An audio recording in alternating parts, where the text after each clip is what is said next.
Maaf, saya nak cakap satulah. Perdana Menteri Malaysia, orang Melayu. Menteri Besar Perak, orang Melayu. Tetapi, penduduk kawasan 100% orang Melayu. Kenapa mereka dianaktirikan sekarang?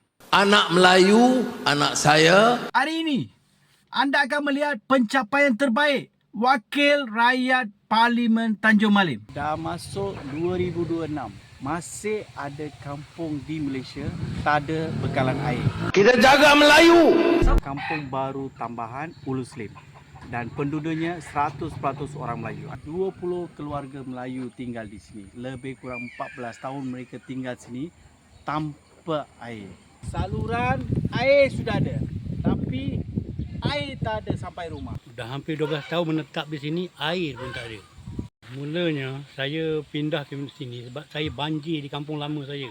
Yang saya pindah sini. Berkenaan dengan air ni, Ahli Parlimen Tanjung Malim nak berjanji dengan saya akan diambil tindakan utamalah secepat mungkin, tapi dah 10 tahun masih tak ada apa. Anak Melayu, anak saya. Telah membuat parit sampai ke kawasan perkampungan kita ni lah, tapi tidak diluluskan. Saya duduk sini, orang tempatan, lahir pun dekat sini, pengundi sini. Bila kita orang mohon pada YB ke apa ke tak ada jawapan. Okey, kita orang akan bertindak sendiri pergi ke pejabat ALP. Bila pejabat ALP dia kata tahu tempat kita orang ni tanah kosong, tanah tak bergerak, tanah kerajaan, dia takkan layan. Kita jaga Melayu. Tak ada bekalan air. Macam mana anda dapat air? Pakai air gunung. Air gunung. Macam mana anda ambil? Kita beli, keluar duit sendiri lah, beli paip sambung air gunung. Bila hujan, air keruh, lumpur.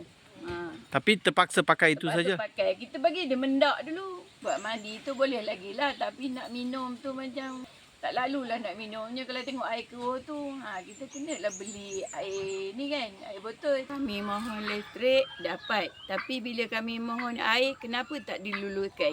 Kita jaga Melayu. Dulu kawasan bekas lombong, lepas tu dia hutan. Sebab tu di sini diorang terus ke tanah dekat sini sebab nak lari daripada banjir. Sekarang ni tanah ni masih ada, belum ada geran, dah mohon tapi masih tak dapat. Jadi kalau boleh minta dipercepatkanlah geran tu. Merayulah supaya air ni dapat diluluskan dengan segera. Kami bermasalah dengan air ni, kadang-kadang hujan keruh, itu je lah. Pasal air bukit tu selalu keruh, itu aja masalahnya. Kami memerlukan air. Kami nak air, minta tolong luluskan.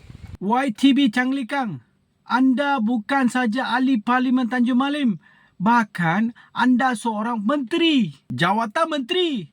Tapi perkara seperti ini, keperluan asas rakyat, kawasan anda tak boleh selesai. Mereka dapat bekalan elektrik. Kenapa susah sangat nak bagi mereka air? Anak-anak di sana, macam mana mereka nak minum? Mereka nak mandi. Ahli Parlimen dengan adun sekali sana. Boleh tak datang tinggal bersama keluarga anda? Bawa keluarga anda tinggal di sana kampung. Saya pun datang. Kita kemah satu hari tengok betapa susahnya tanpa air. Mereka hidup selama lebih kurang 10 tahun mereka boleh hidup. Saya bukan Melayu.